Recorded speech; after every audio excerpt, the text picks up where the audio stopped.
On September 3rd, China has held a grand military parade to mark the 80th anniversary of its victory against Japanese aggression, also the global anti-fascist war. According to official reports, this is part of the efforts to uphold the post-World War II international order. What exactly does it mean? There's probably no better chance to ask this question than here at the Beijing Xiangshan Forum. This is a high-level security forum hosted by China since 2006, joined by over 100 countries and organizations, where you can see delegates from both major powers like the US and Russia, as well as nations that are embroiled with conflicts, such as Israel and Ukraine. We pose this question to scholars of different backgrounds. Uphold international order, and this is also the theme of this very event. How would you interpret this international order?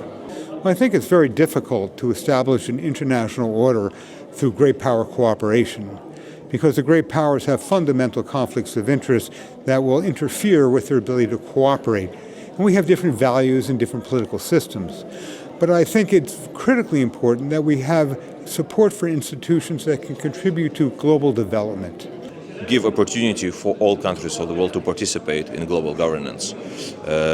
Be ready to acknowledge that countries are different, and the countries have their different agendas, and the one country's agenda cannot and should not be forced globally. So I believe this is what the Chinese attitude is about. Some people are saying that China is trying to build a new world order to challenge the so-called, the US-led, so-called rules-based global order. Do you think it's true? Well, I think it's not true.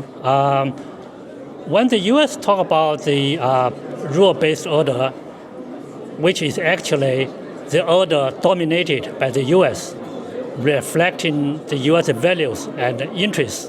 So that is not a universal order that other countries would welcome. And China is a major beneficiary of the current international order. So China has no interest in overthrowing the current order.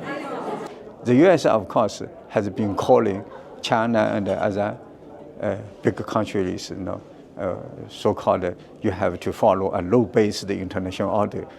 But in reality, it is the United States that has undermined the law-based international order, right? For example, the U.S.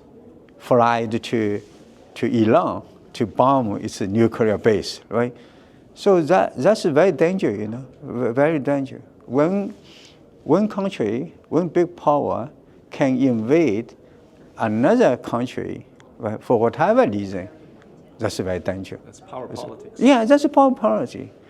China does not accept the concept of, this quote-unquote rules-based order, which has been defined by the Western countries. So there are a lot of questions like who can define those rules, right? Who can interpret those rules, and which part of that is, which part of the so-called rules should all the country follow? So China's position, I think, is quite clear.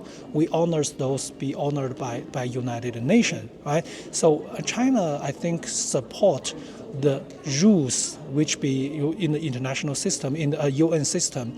That is the rules that we support. It's not the so-called Western rules-based order.